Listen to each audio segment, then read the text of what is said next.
The parking garage smells like oil and rust and the cold that comes before winter. Emma runs ahead of her twin brother, their small feet echoing against concrete, their voices high and bright like bells nobody asked for.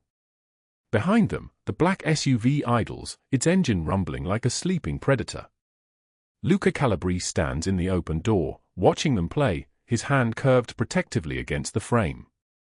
He is tall, broad-shouldered, carved from something harder than stone. His suit costs more than most people earn in a month, charcoal gray with a silver tie knotted precisely at his throat. His hair is dark, silvered at the temples, swept back from a face that has seen things no human should see. A scar runs from his left eye to his cheekbone, thin and white like a blade had once tried to split him open. It failed. He did not. The children laugh. He does not smile, but something in his eyes softens the way iron softens under heat. Then the world breaks. 3 gunmen emerge from behind concrete pillars 10 yards away, their movements synchronized, practiced, lethal. Rifles rise. The metal glints under fluorescent light like a prayer answered by the wrong god. Luca Calabrese freezes. His brain, the brain that has orchestrated empires and calculated death across 15 years, processes one impossible truth. He cannot reach both children in time. Bruno and Theo are too far. Their hands move toward weapons they will never draw fast enough. Their mouths open in shouts that will arrive too late, like warnings screaming through a telephone line already dead. Then she moves. Nora Reynolds springs from the back seat of the SUV. She does not think. She does not calculate. She simply moves the way a body moves when it finally understands what it was always meant to do.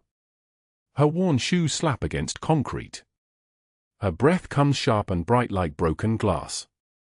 She throws herself across both children and pulls them down, her body becoming a shield, a fortress, a prayer made of flesh and desperate love. The first bullet punches through her left shoulder. The impact spins her slightly, but her arms tighten around Emma and her brother. Pain is only information.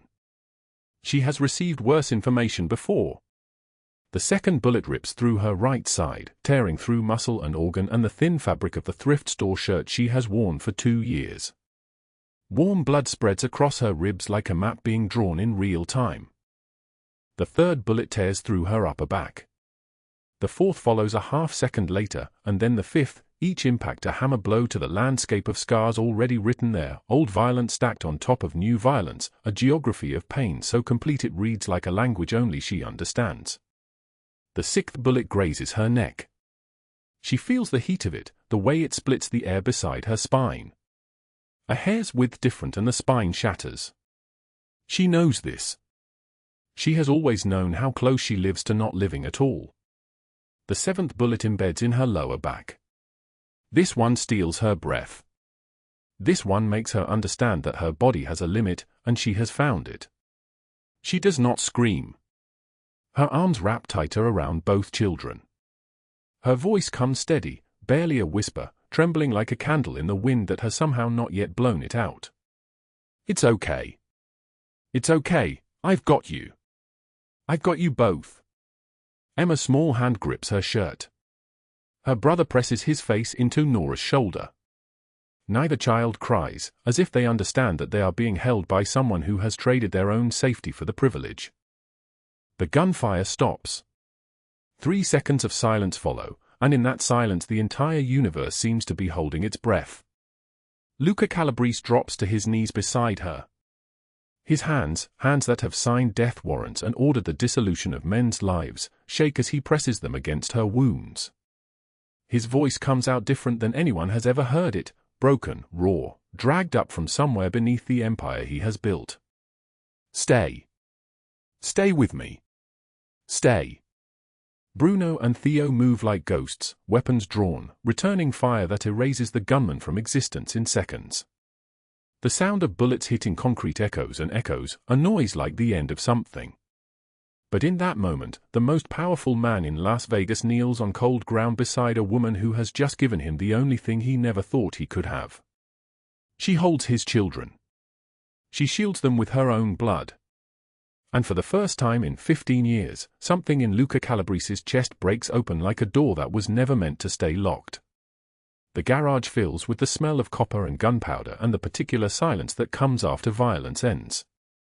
Before we continue, drop a like if this story hits you. Share it with someone who needs to hear it and subscribe so you don't miss what's coming tomorrow. Now, let's dive back into what happened next. But what she did not know was that taking those 7 bullets would bind her to a world where protection comes at a price measured in blood, where the invisible become indispensable, and where loving the wrong person in the wrong city means signing a contract written in violence and impossible choices. 8 years earlier.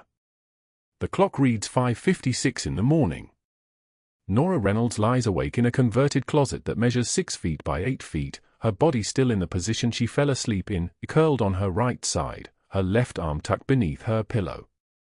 The walls are bare except for a small calendar, already 7 months behind. She has not updated it. What is the point of marking time when each day tastes like the one before? Her alarm, a wind-up clock from a thrift store, purchased for $2 when she had $8 to her name, ticks toward the moment she must move. Her shift at the Blackwood estate begins at 6:33 in the morning, before the household wakes, before the children need breakfast, before Cordelia Blackwood can find a reason to reduce her pay. Nora sits up slowly. Every movement is an accounting. Her body aches in places that have no names. Her lower back, the source of a chronic pain that shoots down her left leg when she stands for too long. Her shoulders, bruised from carrying 60-pound boxes of supplies up the back stairs. Her hands, calloused and blistered from years of scrubbing, the skin around her fingernails cracked and bleeding in the winter cold. She counts her money before she leaves the closet. This is a ritual. $17.43 in a worn envelope. Rent is due in 6 days. Rent is $850. Rent is $832.57 more than she possesses. She will not think about this number. She has learned not to think about numbers that make her lungs tight. Instead, she stands and smooths her black uniform, a maid's dress provided by Cordelia Blackwood, the seams already coming loose at the underarm. She wears it 5 days a week. She owns nothing else that is considered appropriate for her position. The walk to the Blackwood mansion takes 45 minutes through streets that grow quieter and wider the farther she travels. She passes neighborhoods of increasing wealth, each house larger than the last, each lawn manicured until the grass looks like it has been combed. By the time she reaches the brass gates of the Blackwood estate, she has entered a world that operates under entirely different rules. The mansion rises before her like a threat. Limestone and glass and windows that cost more than her annual salary. The gates are 12 feet tall, wrought iron painted black, decorated with designs meant to convey both elegance and ownership.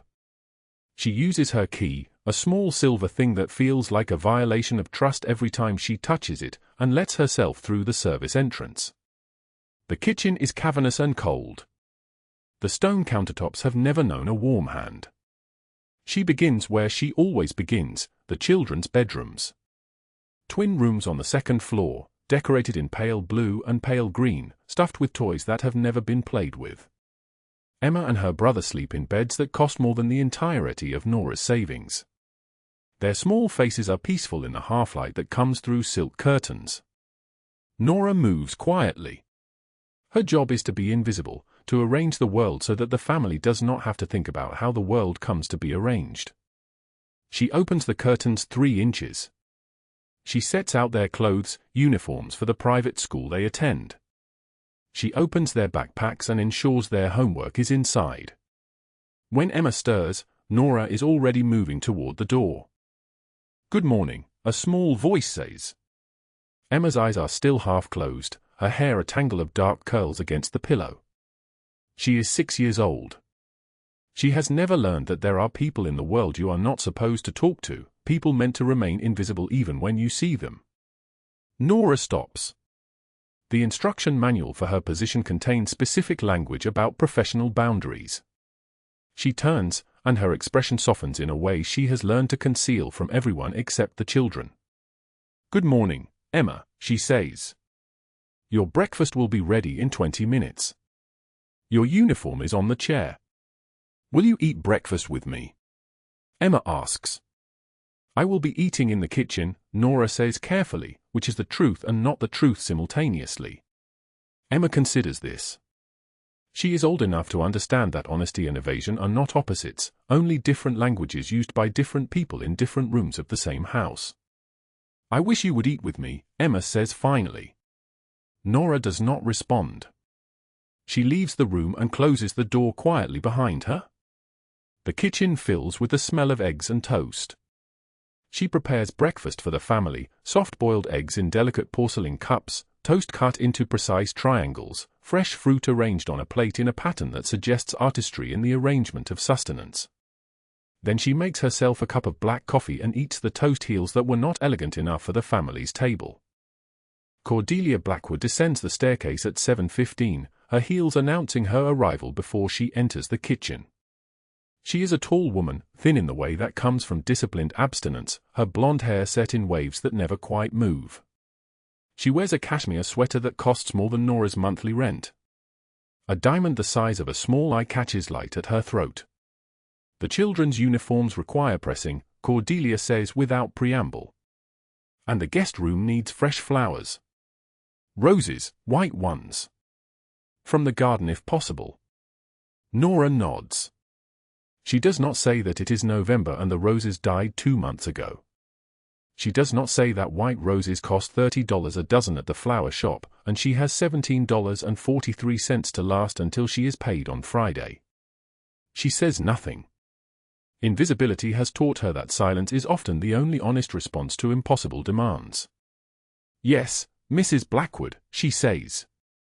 And Nora, Cordelia says, pausing at the kitchen entrance. Do not eat the family's food again. You know that is not included in your wages.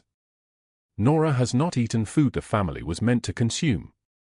She has eaten the heels of bread, the ends of cheese, the portions that fell beneath notice. But she understands that Cordelia's anger is not really about what was eaten. It is about the fact of her eating at all, about the presumption of appetite from someone whose role is to be pure function without hunger, without needs, without the basic biological requirements of a human being. I apologize, Mrs. Blackwood, Nora says. Cordelia leaves. The kitchen falls silent except for the sound of Nora's hands moving through water, cleaning dishes that are not hers, preparing a house that is not hers, loving children who have been instructed not to love her in return. But the children love her anyway. This is something Cordelia has never fully understood about love, that it cannot be scheduled or managed or commanded into obedience the way household help can be. Love simply happens, moving through rooms and between people like water finding cracks in stone. At 3:41 in the afternoon, 8 years before the parking garage, before the bullets, before anything changes, Nora Reynolds sits in the library of the Blackwood mansion and reads to Emma and her brother. Her voice is soft. The children's heads lean against her shoulders.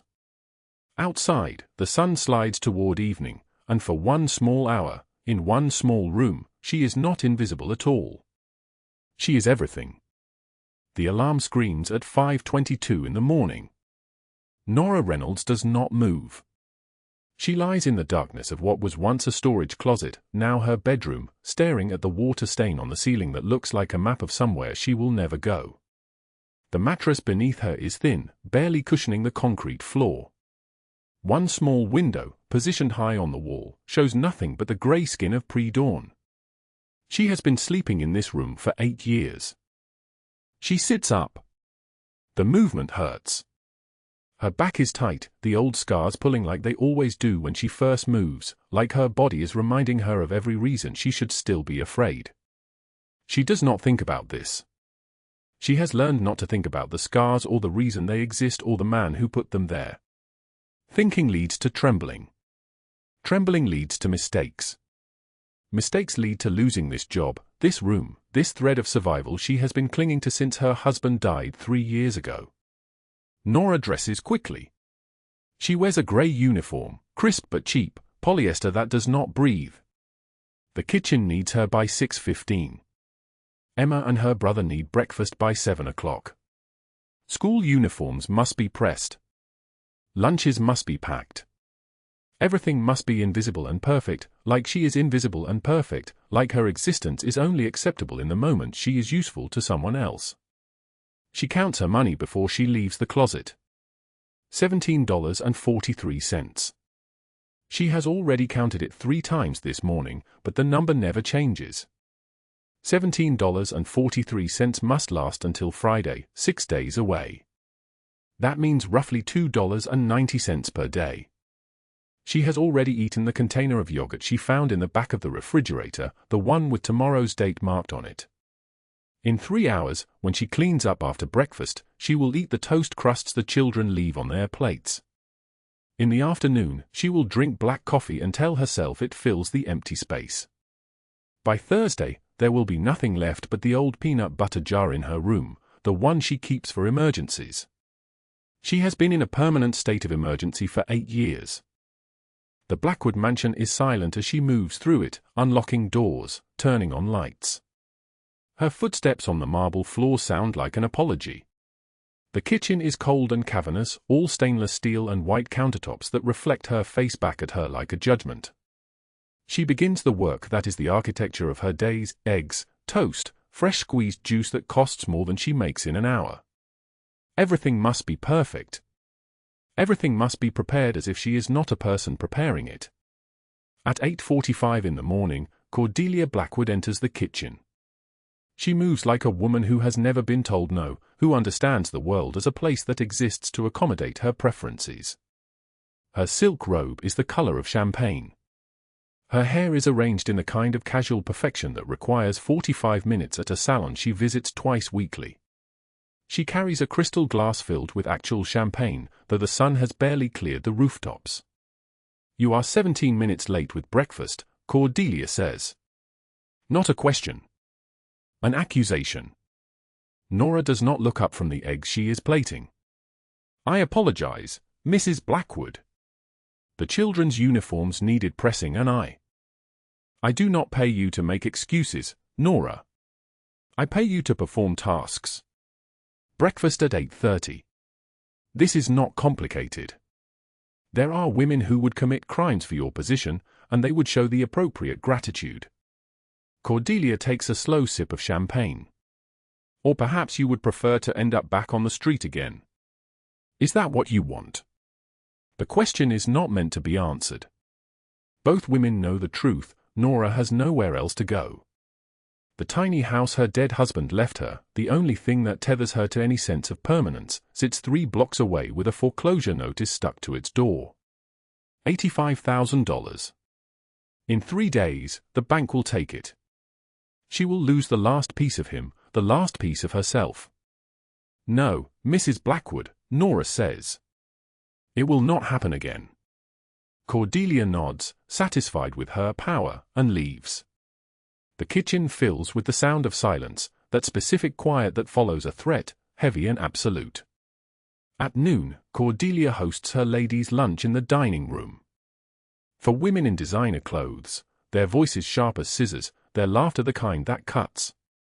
Nora moves between them with a serving tray, placing plates down without being seen, the way she has perfected. She is furniture. She is air. She is the invisible architecture of their comfort. "Do not mind her," Cordelia says, gesturing toward Nora with her wine glass. "She is the help. She does not understand conversation." The women laugh. One of them, a blonde woman with teeth too white to be real, glances at Nora with the kind of pity reserved for things found at the bottom of shoes. Nora continues serving. Her hands do not shake. Her face does not change. This is the skill that has kept her alive, the ability to absorb cruelty and transform it into stillness. Later, after the women have left and their dishes have been washed and the dining room has been restored to pristine silence, Nora eats the leftover food standing in the kitchen, cold chicken and half-finished salad, eaten quickly, standing up, her back to the door. This is not included in her wages. This is theft, of a kind. She is stealing nutrients from a woman who drinks champagne before 9 in the morning. The logic is simple: she cannot work if she collapses. Therefore, she must eat. Therefore, she is surviving. But the worst moment comes at 6 o'clock.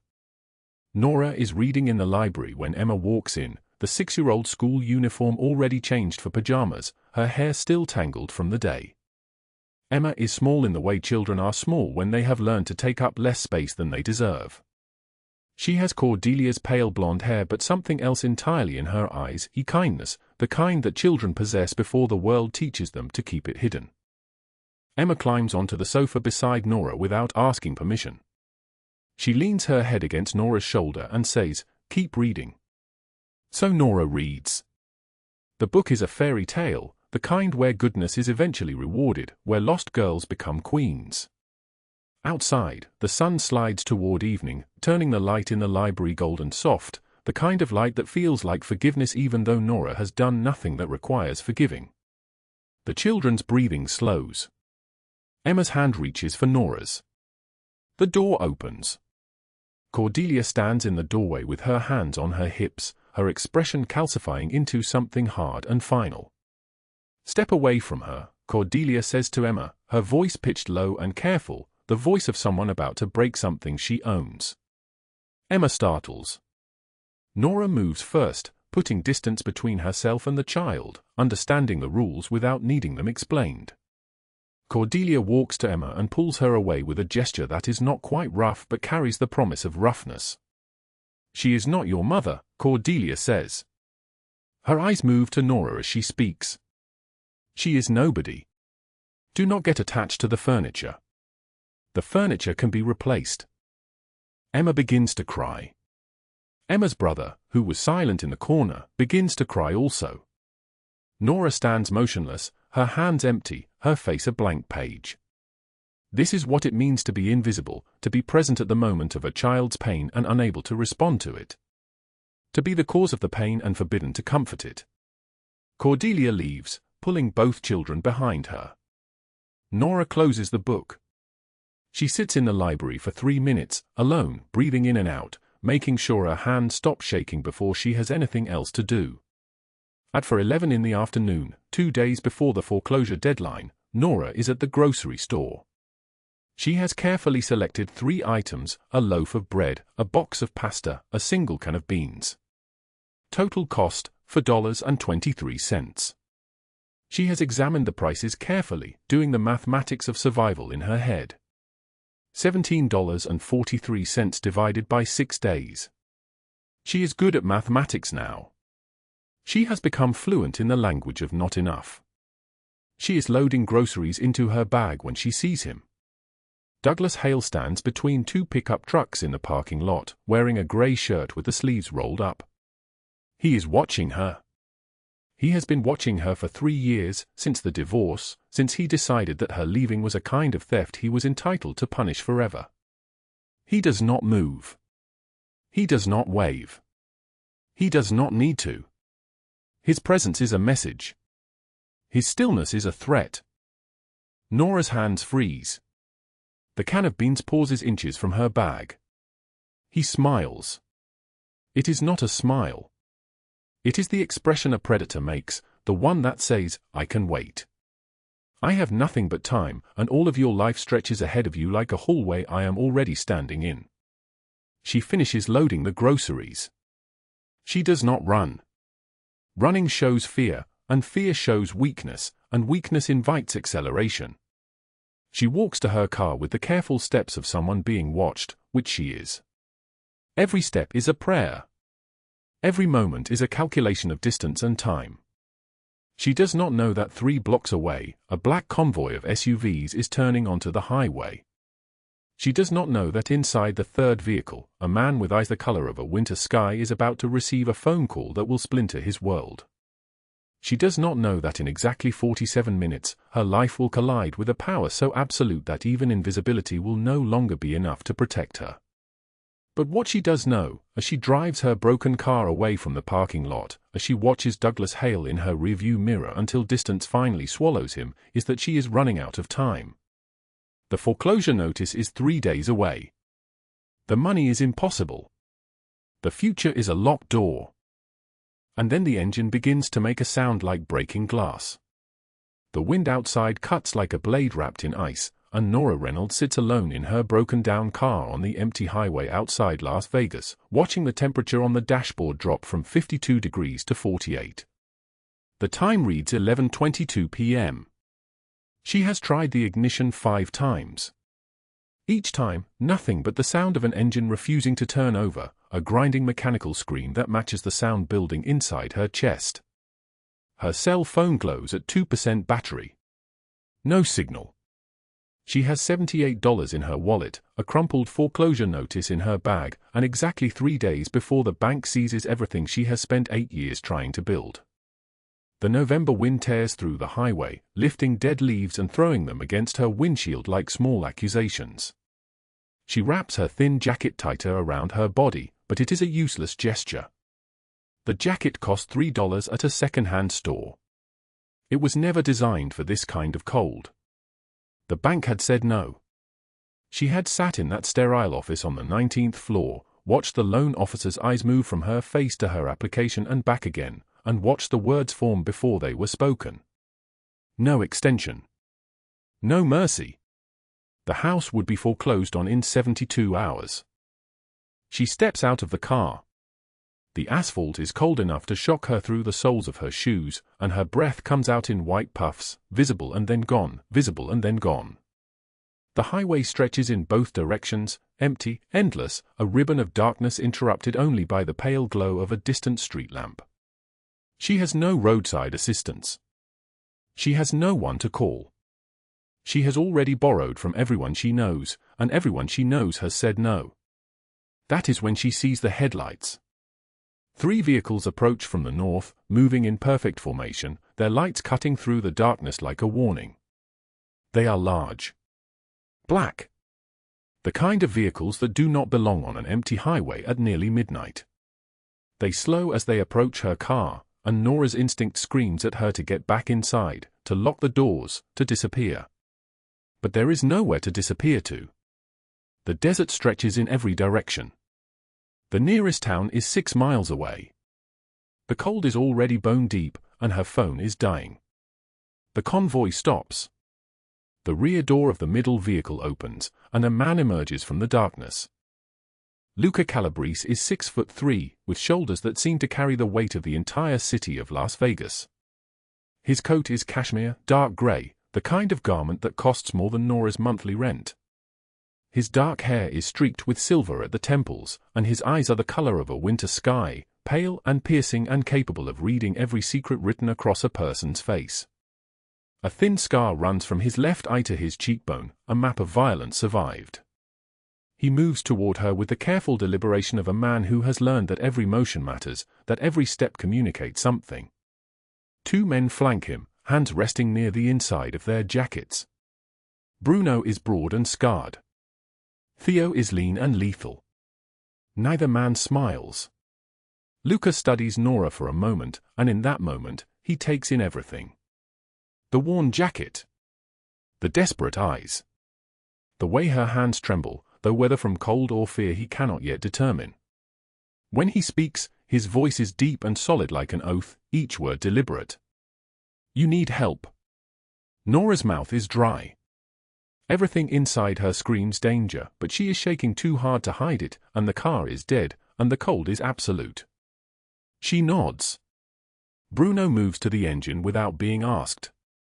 He examines it for 30 seconds, then looks back at Luca and shakes his head. The engine is beyond repair. The vehicle is a coffin waiting to be sealed. That is when the rear door of the lead SUV opens again, and Emma Blackwood emerges, 7 years old, dark curled hair, wearing a dress that costs more than everything Nora owns. Her brother, Marcus, follows, age 9, and both children freeze when they see her. Nora? Emma's voice cracks with surprise and joy. What are you doing here? Nora does not have time to answer. Emma staggers. Her eyes roll backward. Her body goes rigid, and a sound emerges from her throat like something breaking. A seizure, violent and complete. Marcus screams. Bruno reaches for her. Theo starts toward the SUV, but neither man knows what to do. They are soldiers. They have faced gunfire. They have stood in blood and broken bones without flinching. But a seizing child unmans them completely. Luca drops to his knees beside Emma, and for the first time in 15 years of working for him, Bruno witnesses something that stops his heart. The Mafia boss's hands hover uselessly above the child's body, trembling, his face showing a panic that money and power and absolute control cannot touch. He is helpless. He is terrified. He is a man watching something precious slip away and unable to stop it. Nora moves. She does not think. She rolls Emma onto her side, checking her airway, positioning her so she cannot choke. She speaks in a calm, low voice, the voice of someone who has done this before, who knows that panic is a luxury no one can afford. Emma, I'm here. You're safe. I'm here. She glances at her dying phone and begins timing the seizure. 90 seconds. 120 seconds. 150 seconds. The cold no longer matters. The foreclosure notice no longer matters. Nothing exists except this child and the terrible knowledge that seizures can last forever if you let them steal your mind. At 190 seconds, Emma's body goes limp. She is gasping, confused, her eyes unfocused. But she is breathing. She is alive. And when her vision clears, the first thing she sees is Nora's face, and she reaches up with desperate hands and grabs her. Don't leave me. Don't leave me. Nora holds her, feeling the small body shake against her chest. I'm not leaving you. Luca Calabrese watches this. He watches a woman with $78 in her pocket, a foreclosure notice in her bag, and a broken-down car on the highway, command a crisis that his power cannot touch. He watches her speak to his daughter's child with a tenderness that Cordelia Blackwood has never managed. And in that moment, something shifts. Something changes. Luca's voice, when it comes, is steady again, controlled again, but it is the voice of a man who has just made a decision that will reshape everything. Get in the car. We'll take you both to the hospital. 2 hours later, the emergency room at Desert Springs Hospital smells like antiseptic and floor wax, and Emma lies in a private room with an IV in her small arm. The doctor, a woman with kind eyes and the exhaustion of someone who has delivered bad news 1,000 times, confirms what Nora already suspects. Emma has epilepsy. The seizures will require medication, expensive medication, medication that costs $2,400 every month to keep this child's brain from betraying her. Nora sits beside the bed, holding Emma's small hand, watching the monitors trace the steady rhythm of a heart that is still beating, still fighting, still here. She does not think about what $2,400 a month means to a family that already has nothing. She does not think about the foreclosure notice. She does not think about anything except the fact that Emma is alive. That is when Cordelia Blackwood arrives. She enters the room like a storm in fur, designer shoes clicking against linoleum, her face arranged in an expression of concern that never quite reaches her eyes. She is 52 years old but looks 40, the kind of beauty purchased through constant maintenance and absolute disregard for anyone else's suffering. She glances at Emma with the detached interest of someone checking on property, then her gaze lands on Nora, and her lip curls. You can leave now. I'll handle this. Emma's small fingers tighten around Nora's hand. No. Nora stays. Cordelia's voice turns sharp. We don't need. The child wants her. The voice comes from the doorway. Luca Calabrese enters the room, and the air itself seems to contract. She stays. Cordelia's face flushes red, and for a moment, she seems about to argue. Then something in Luca's expression, something ancient and dangerous and absolute, reminds her exactly who she is speaking to. She closes her mouth. She nods. She turns and walks out of the room, and everyone knows she will not be back tonight. After Cordelia leaves, after Emma has fallen into an exhausted sleep, Luca offers Nora a ride. They drive in silence for the first 10 minutes, the sound of the SUV's engine smooth and powerful beneath them, so different from the grinding scream of her own vehicle. Then he speaks, his eyes fixed on the road ahead. How long have you worked for the Blackwoods? 8 years, Nora answers. And she treats you like that? Nora does not answer. Silence fills the space between them, and Luca's hands tighten on the steering wheel. When he speaks again, his voice is different, layered with something dangerous underneath. You're afraid of something. Not her. Something else. It is not a question. Nora does not answer. He does not push. He simply drops her at the tow truck Bruno has arranged, hands her a business card, and says, "If you need anything." She takes it, doubting she will ever call. But she calls. Not that night, but 3 nights later, at 3 a.m., sitting alone in a diner that smells like stale coffee and broken dreams, watching the numbers on a calculator refuse to change no matter how many times she presses the keys. The foreclosure notice is spread across the checkered table. The $78 sits beside it, joined by 3 more crumpled bills that a neighbor managed to scrape together. $102 total. She needs $85,000 by tomorrow. The math does not work. The math will never work. She calls the number on the business card. Luca answers on the 3rd ring, and 1 hour later, he walks through the diner door with Bruno, his dark coat like a shadow, his presence like gravity pulling everything toward him. He sits across from her without invitation, and when he sees the foreclosure notice, he does not look away. "How much do you need?" His voice carries the weight of absolute certainty that he can fix anything. Pride flares in Nora's chest. "I'm not asking you for money. I'm not offering charity," he says. "I'm offering a job. My children need someone who doesn't freeze in a crisis. Emma trusts you. That's rare. That's valuable." He names a salary. $8,000 every month. A private room in his estate. Medical coverage. The amount stuns her into silence. He continues, speaking with the certainty of a man accustomed to getting what he wants. "I've already purchased your contract. Cordelia Blackwood will not object." His power is absolute. Nora feels the weight of it pressing down on her like the sky itself has been lowered onto her shoulders. She asks the only question that matters.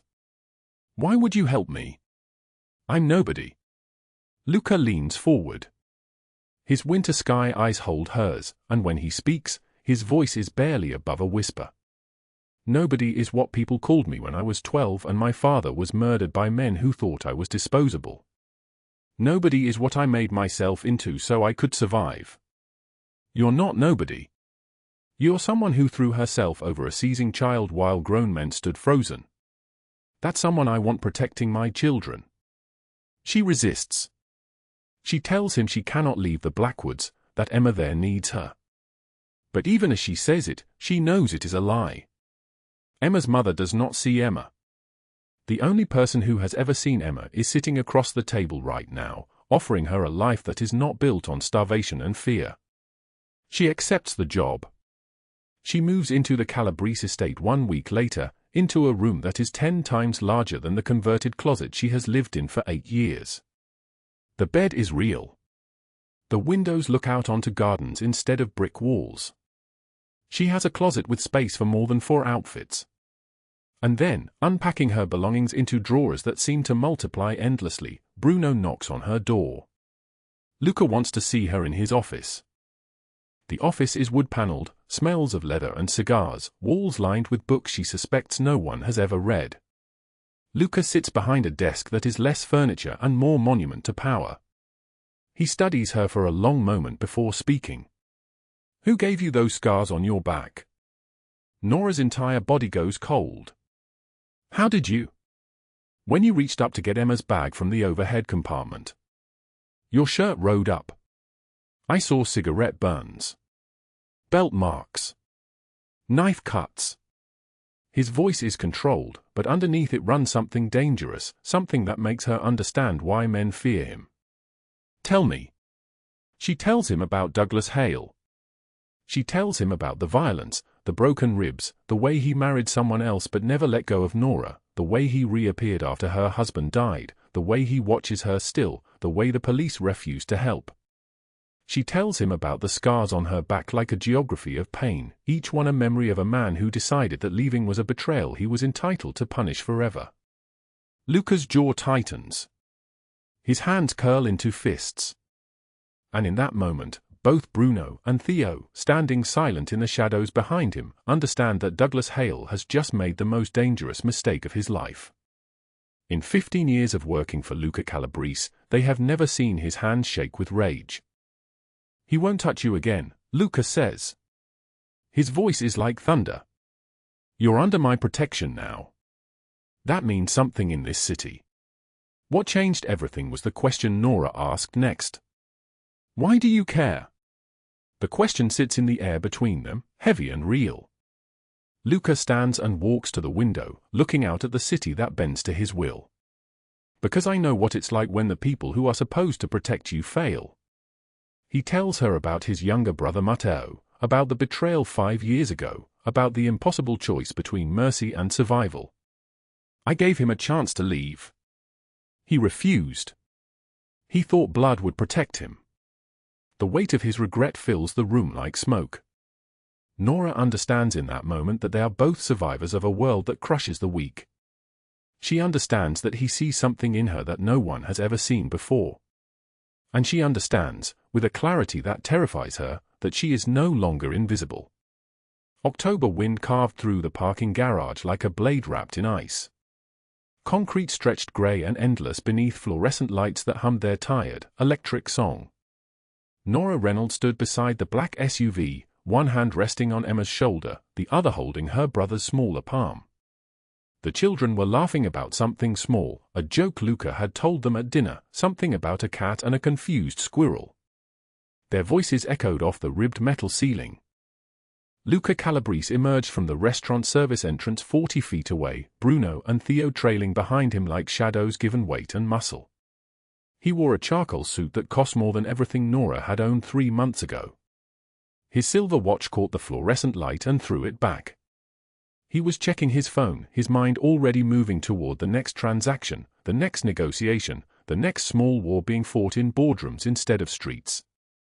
The elevator doors opened. 3 men stepped out. Black jackets. Rifles held with the casual confidence of people who had done this before. The lead gunman was thin, scarred across his left cheekbone, eyes empty of anything resembling mercy. For one moment, time did not move. It froze. It crystallized. It became a single eternal second where Luca Calabrese understood that the people he loved most in this world were 40 feet away from him and he could not reach both of them. His brain calculated the distance. His legs understood they would not be fast enough. Bruno and Theo were still holstering their weapons, still in the lazy seconds between safety and slaughter. Nora saw the rifles first. She saw the barrels catching light. She saw the lean man's finger tightening on the trigger, saw the moment his body tensed with the intention to kill. And she moved. Not toward Luca. Toward Emma and her brother. She ran 3 steps and threw her body over both children, pressing them flat against the concrete. Her arms wrapped around them completely, her back exposed like a shield, like a prayer, like the last true thing she would ever do in her life. The first shot punched through her left shoulder. The impact spun her half sideways, but her arms did not loosen. The children gasped. Emma cried out, "Nora!" The second bullet tore through her right side, cracking ribs like kindling. She felt the bone give, felt the scream try to claw up her throat, but she swallowed it. She whispered instead, her voice steady and warm against Emma's hair, "Close your eyes, baby. I've got you. You're safe." The third shot. The fourth. The fifth. Each one found her back where scars already mapped the old pain, where Douglas Hale had written his ownership in purple bruises and torn skin. New wounds over old. Fresh blood mixing with ancient trauma. She did not scream. She did not move. Her body became a fortress and her love became a weapon. The 6th bullet grazed her neck, warm blood spraying in an arc across the concrete. The 7th embedded itself low in her back, millimeters from her spine. The gunman had fired in less than 8 seconds. It felt like centuries. Silence crashed down. Luca Calabrese dropped to his knees beside her. This man who controlled an empire, who bent entire families to his will, whose name made grown men tremble in their expensive shoes, he was trembling now. His hands shook as they pressed against her wounds, trying to stop bleeding that would not stop, trying to hold together a woman who was coming apart like a prayer that had been answered too late. "Stay with me," he said. His voice was not like thunder anymore. It was like a man broken. "Nora, stay with me." "The children," she whispered. "Safe. Because of you." Bruno and Theo had eliminated the gunman in seconds. Professional. Efficient. Brutal. 3 bodies lay 60 feet away, their weapons scattered like toys abandoned by bored gods. Sirens sang in the distance, approaching fast, approaching too slow, approaching too late. The ambulance arrived and Nora drifted in and out of consciousness. She remembered Luca's hand in hers. She remembered him whispering something she could not quite hear. She remembered the way the hospital lights spun above her like a carousel of angels. She remembered the smell of antiseptic and fear and her own blood, metallic and wrong. Surgery lasted 7 hours and 15 minutes. Luca Calabrese paced the waiting room in that suit that cost more than Nora's childhood.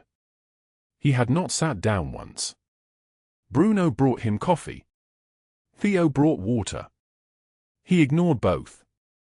His jaw was locked so tight it seemed his teeth might crack. His hands were steady now, but his eyes had gone dark and flat and utterly terrifying. The surgeon emerged in his blue mask, his face exhausted. She lost a significant amount of blood. 1 bullet nicked her left lung. Another came within 2 millimeters of her spine. She's in critical condition, but she's fighting. She's fighting hard. The next 3 days stretched like years. Nora lay in the hospital bed, her body wrapped in bandages like a present no one wanted to receive. When her eyes finally opened, truly opened, aware and present, Luca was there. He sat in the chair beside her bed, one of his hands resting on hers.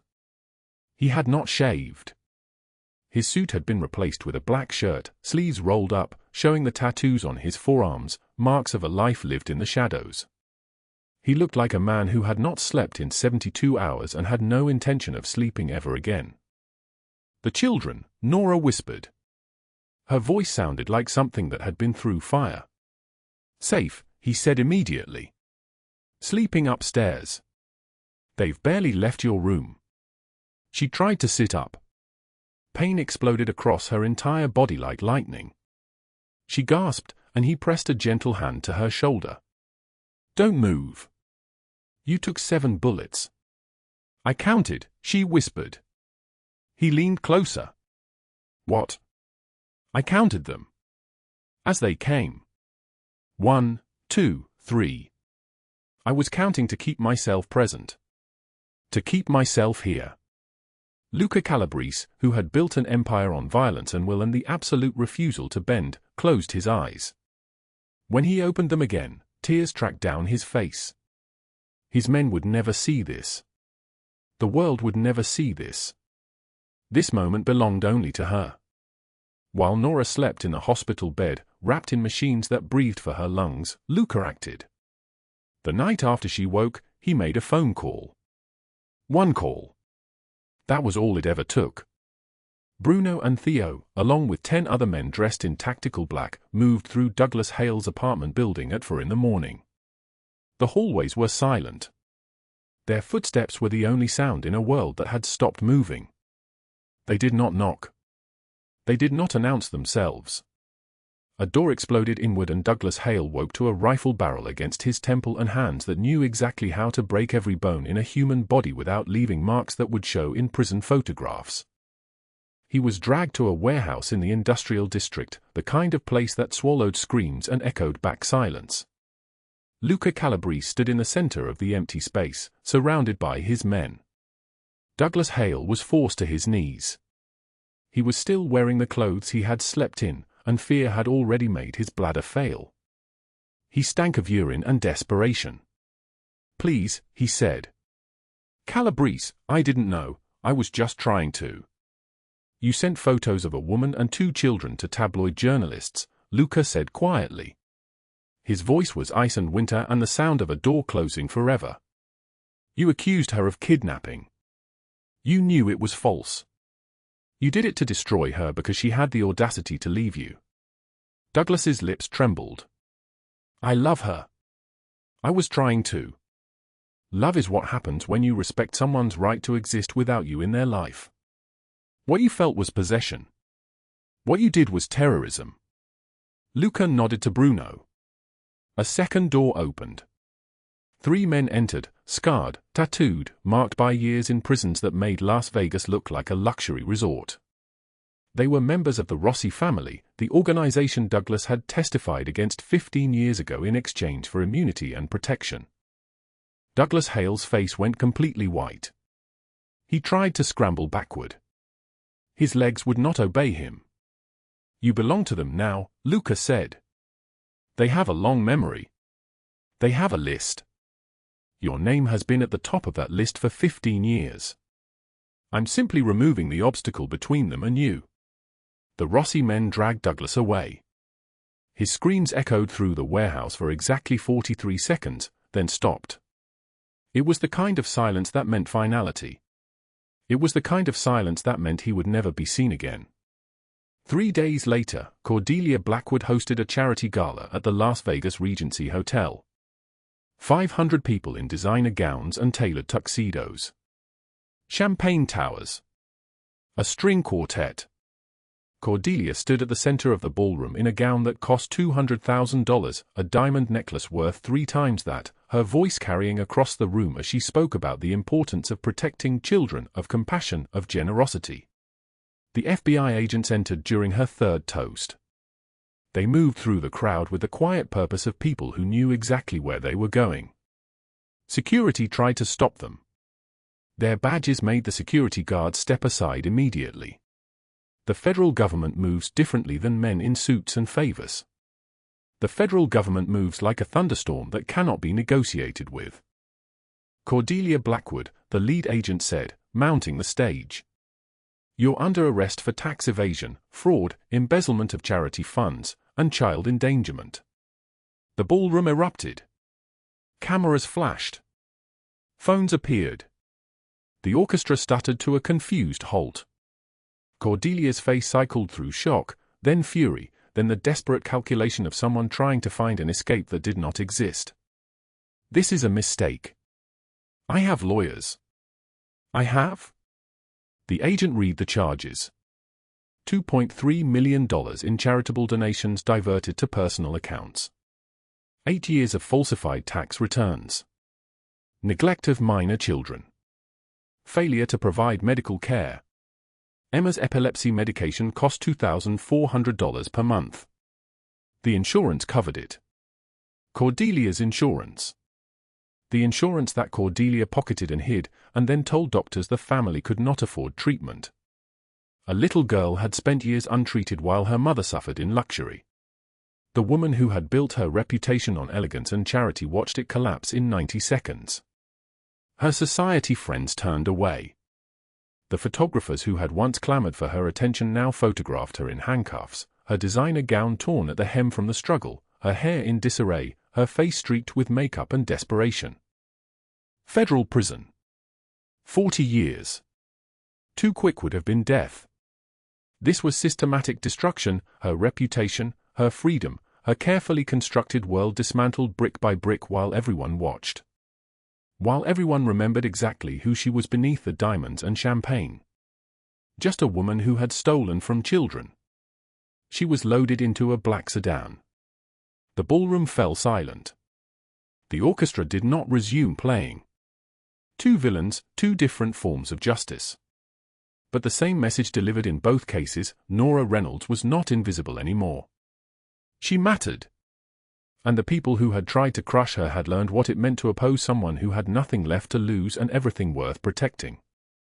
For months after the ballroom descended into chaos, after the federal agents loaded Cordelia Blackwood into a sedan and the orchestra fell silent, Nora Reynolds sat in a physical therapy clinic on the 3rd floor of a building that cost more than her childhood home.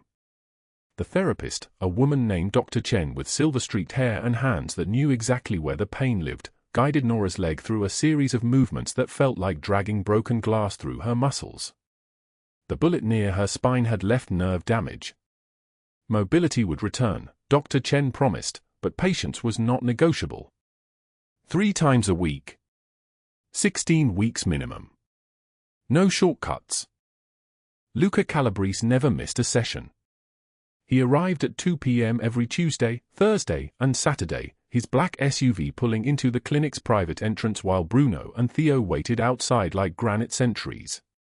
Inside, Luca sat in the corner chair, dressed in charcoal suits that probably cost what most people earned in a month, and he watched. He did not speak during the therapy itself.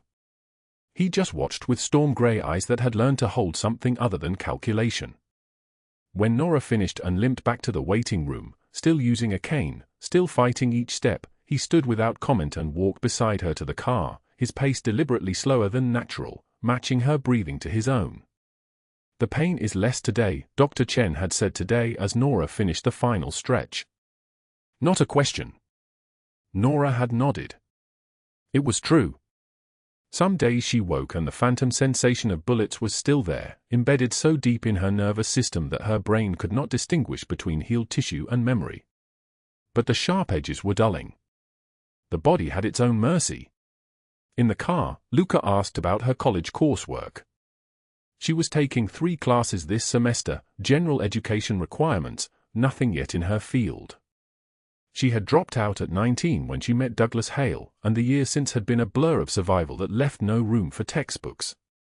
Now, sitting in the leather backseat of a climate-controlled SUV, she was studying calculus and American history and composition.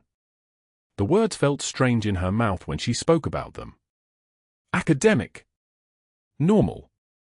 Like something a person with a future might say. How much longer? Luca asked. 3.5 years until the degree. Assuming I can manage the course load. She paused. And assuming I continue to have the financial stability to. You do. His voice was absolute, like an oath spoken in stone. You always will. 2 weeks earlier, Nora had discovered that her foreclosure had been reversed. The $85,000 that Cordelia Blackwood owed on the property, the debt that had been strangling her for years, the notice that had been crumpled in her pocket the night the black SUV convoy found her, had been paid in full. A letter from the bank explained it as a clerical error, a correction in the property records, a mistaken lien. The language was formal and bureaucratic and absolutely false. No bank made errors worth $85,000. Nora had confronted Luca in the estate library, where she had started spending her evenings reading books she had never had time for. You paid it, she had said. He had not looked up from the newspaper he was reading. Yes. I can't accept that. That's too much. You took 7 bullets meant for my children, he had interrupted, turning a page with deliberate calm. 7. Do you understand what that cost? Not in money. In flesh. In bone. In the future mobility of your spine. That house does not come close to balancing the scale. Consider it hazard pay. She had opened her mouth to argue. He had looked at her then, and the argument died in her throat. In his eyes was something she had not seen in any person who held power over her, something that looked like respect. Now, 3 weeks after that conversation, the house was hers again. The deed sat in a drawer with her birth certificate and the acceptance letter from the online university and the first real bank statement she had ever held. The number in the account made her dizzy. $47,000. She had started at 0 after Cordelia's arrest, and now, for months later, she had accumulated nearly $50,000 in savings. Luca had insisted on it. A salary for her work as the children's guardian. Hazard pay. Compensation for services rendered. The language varied depending on which conversation they were having, but the meaning remained fixed. She was not disposable. The estate where she lived now occupied 23 acres in the northwest corner of Las Vegas. The main house had 40 rooms. Nora's wing. She had a wing now, 3 bedrooms and a sitting area and a bathroom with heated floors, faced the gardens where Emma and her brother played under the watch of 2 security guards who looked like they had been cut from the same block of stone as Bruno and Theo.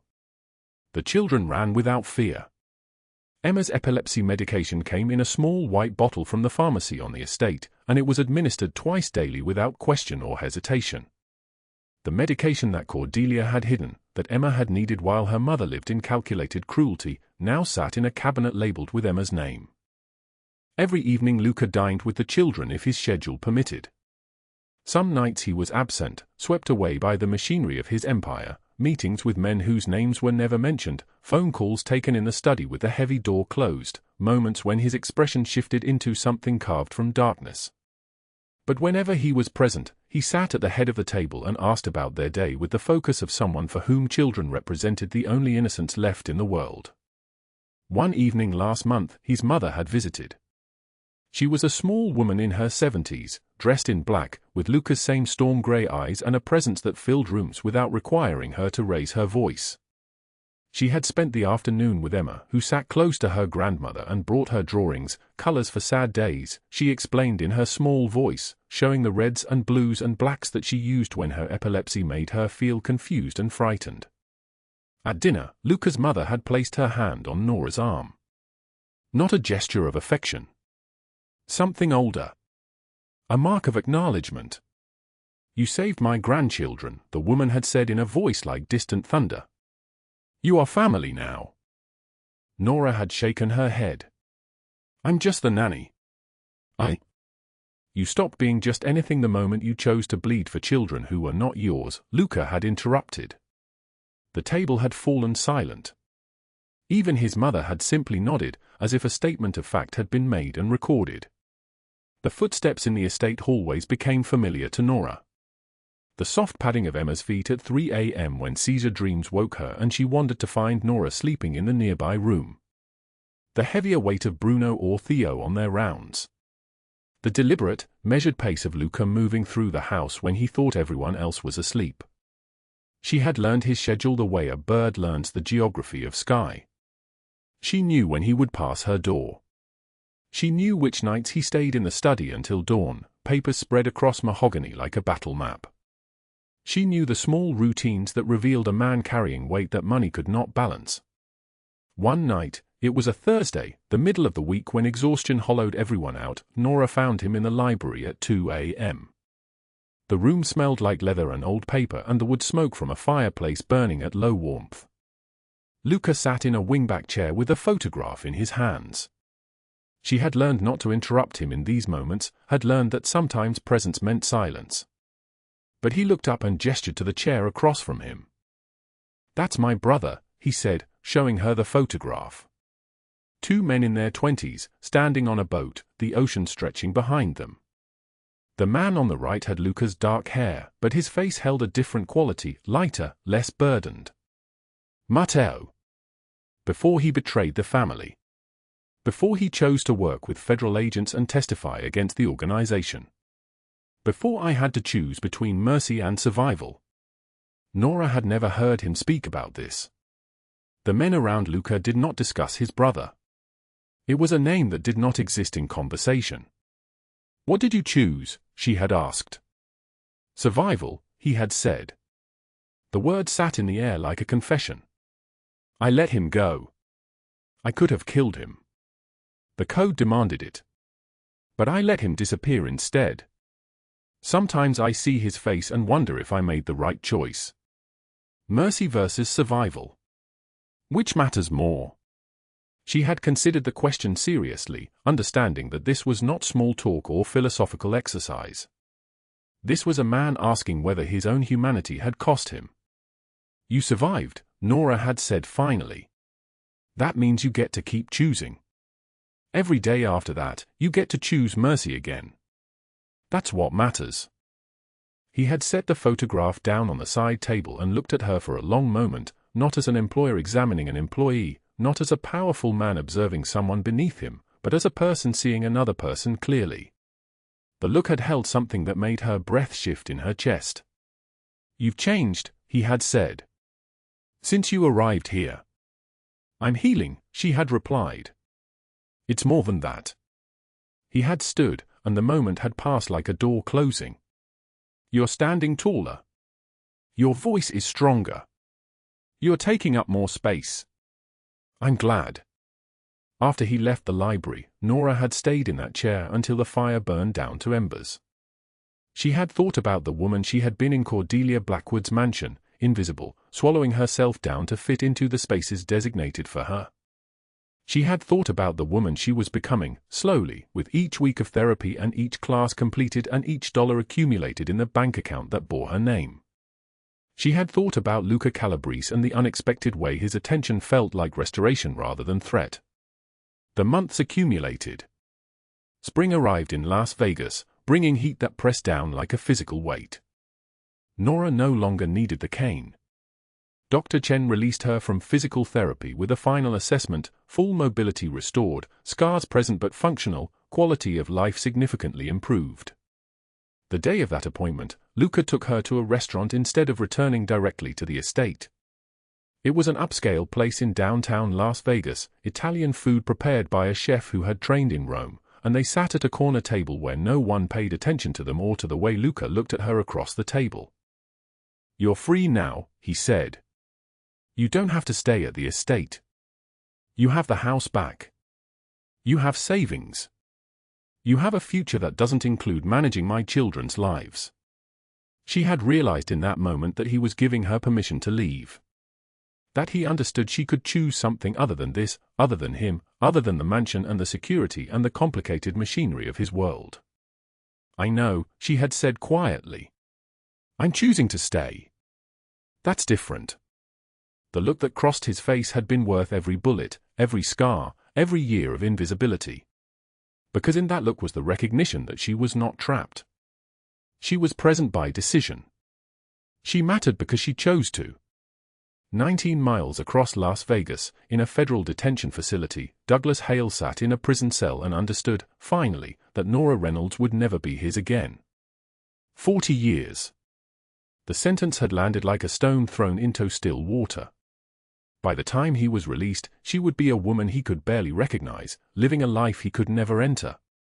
And at a marble desk in a penthouse office, Cordelia Blackwood's cellmate was teaching her how to make prison beds with hospital corners, and Cordelia, who had built her existence on the assumption that money could buy anything, was learning that some prices could not be negotiated. Federal prison. 40 years of systematic destruction. The daughter she had neglected had been placed in Nora's care permanently. The foundation bearing the Blackwood name had been dissolved. The society that had once clamored for her attention no longer acknowledged her existence. Justice was not death. Death would have been too quick, too easy, too merciful. In the library of the Calabrese estate, Nora stood in front of the mirror wearing a sleeveless dress. The scars on her back were visible, 7 from the bullets, more from Douglas Hale, all of them evidence of a woman who had survived impossible things. She touched the scar nearest her spine, the one that had caused the most pain during recovery, and felt nothing but coolness of skin and the strange numbness that lingered even after healing. She had spent so many years hiding her body, covering the violence that had been written on her flesh. Now she stood in the light and let the scars be seen. They were proof. They were proof she had lived through fire and emerged. The clock on the mantel showed 2:36 a.m. She had received a message 3 hours earlier, asking her to meet him at a place that held particular meaning, the all-night diner where he had first offered her employment, where she had sat with $78 in her pocket and believed her life was ending. She wrapped a light jacket over the sleeveless dress and made her way through the silent corridors of the estate.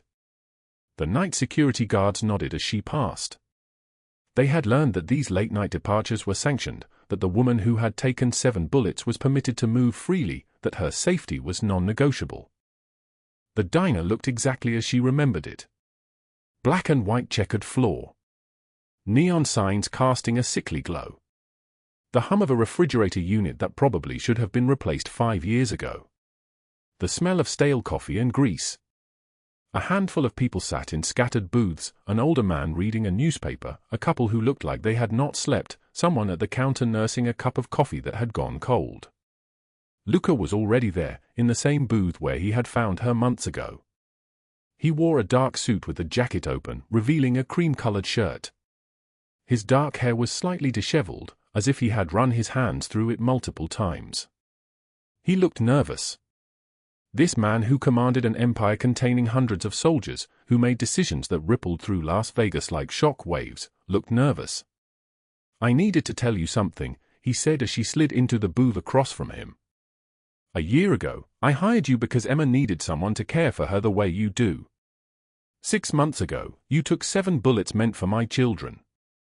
But somewhere between then and now, this stopped being about them. It became about you." She could not speak. The air in her chest had thickened.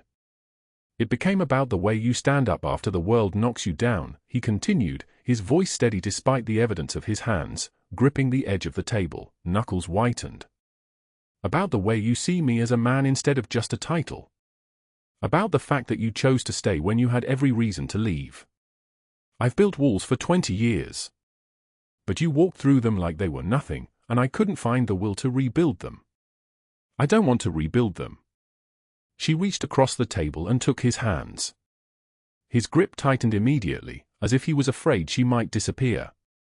"I'm not asking you to love me," he said. "I'm asking for a chance. A real one. Not as your employer. As someone who wants to build something with you that has nothing to do with protection or obligation. Just us. If you want that." She kissed him then, across the table in the checkered floor diner at 2:19 in the morning, and when she pulled back, she said the words clearly. "I've been waiting for you to see me. Really see me. Not the woman you saved. The woman I became." "I see you," he said. His voice carried the weight of an oath. "I've seen you since the moment you rolled Emma on her side while everyone else panicked. I saw a woman who loved children who weren't hers. I saw courage. I see you." They sat in that diner talking until the sky lightened outside the windows. He told her about the empire and what it would mean if she stayed, the complexity, the danger, the constant navigation between light and shadow. She told him about her plans to finish her degree, to build something of her own, to never again be the kind of invisible that Cordelia Blackwood had imposed. They talked about Emma and her brother and what family could mean when it was chosen rather than born. By the time the sun began its rise over Las Vegas, turning the sky from black to purple to gold, Nora Reynolds was no longer the woman with $78 and a crumpled foreclosure notice. She was someone standing at the threshold of a completely different life, holding hands with a man who saw her, truly saw her, for the first time. After the rain, the sky clears. And sometimes miracles come from the most unexpected places. This story teaches us that even in the darkest moments, love finds a way. If you believe that, hit like and subscribe. Leave a comment and tell us how this story made you feel. Thank you for staying with us until the very end.